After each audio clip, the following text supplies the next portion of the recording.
We boycott boycotts. This was a statement we came across as staff and leadership here at Cedar Valley when we were looking for ways to better identify a set of core values to describe Cedar Valley, to describe what a community of Jesus followers looks like. We boycott boycotts. We were impressed and honestly a little enamored by the simple statement because the church that said this initially had a deep desire to be known as a church for people and not a church against people or against issues or against whatever. And it's an unfortunate reality that as followers of Jesus, we have to put intentional effort into removing a stigma of being a boycotting organization, that we're just against everything we disagree with, and that we're known for the do nots and the rules against rather than the do's and the life that God brings into our lives. It's still most common to hear an observation of Christianity as people who are judgmental of sex, alcohol, partying, certain types of music and movies and dancing even, but especially we're known as an organization that's especially against the LGBTQ community. And it's why we're engaging in our summer series called Ask Why, as in what are the questions the world might throw at the church or really just Christianity in general, and what is the biblical response? And so going from Jesus' example, because I know somebody is going to respond to this video saying, but Jesus said do not tons of times.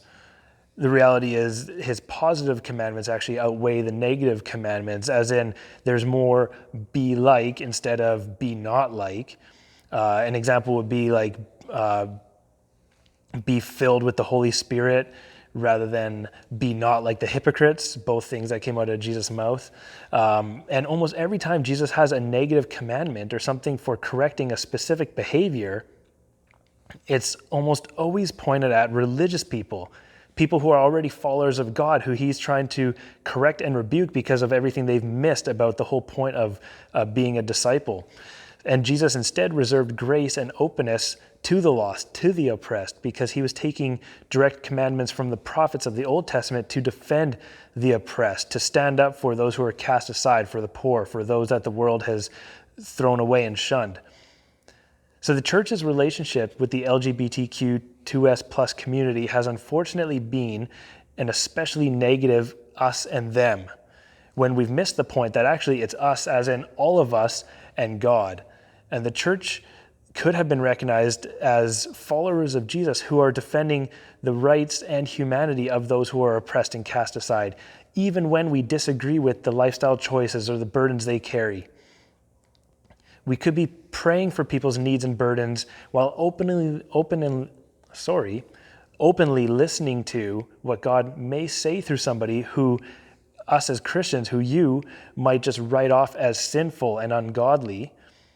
See, it would be a way greater tragedy as followers of Jesus to assume that God cannot work in and through somebody simply because of a sexual orientation, when God's story, as recorded in the Bible, is full of examples of God at work through those who endlessly disobeyed his law and intended design.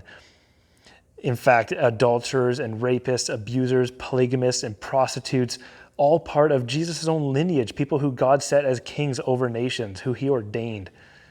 So to quote Pastor Rob's message from this past Sunday, a Christian approach needs to be quick to listen, slow to speak. We need to be trained to listen to God rather than trying to speak for him, and work hard to show the world that the church is for people and not against them. So we boycott boycotts.